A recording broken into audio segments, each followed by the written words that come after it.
জন লোক কাজ করেন পৌরসভা কর্পোরেশনে ক্যাজুয়াল কন্ট্রাকচুয়াল। আমাদের কাছে প্রাথমিক অভিযোগ এসেছে 500 জন আউট অফ 1700, বিভিন্ন ক্যাটাগরি মিলে বলছি 1700, যা আমাকে এইচএমসি এর কমিশনার বলেছেন। আবার হাতে তো রেডিমেড নেই, মিটিংয়ে যা শুনেছি সেটাই বলছি।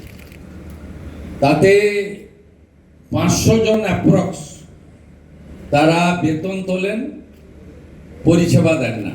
8 ঘন্টা তো অনেক দূরের কথা, 8 মিনিটও দেন না, কারণ তারা রাজনৈতিক প্রভাবশালীদের আশীর্বাদ পুষ্ট।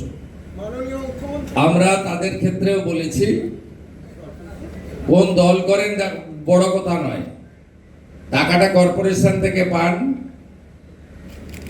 আপনাদের কাজটা করতে হবে, পরিষেবা দিতে হবে, মানসিকতা বদলান, চিন্তা ভাবনা বদলান, নইলে এই সরকার এসব ক্ষেত্রে জিরো টলারেন্স নীতিতে চলবে।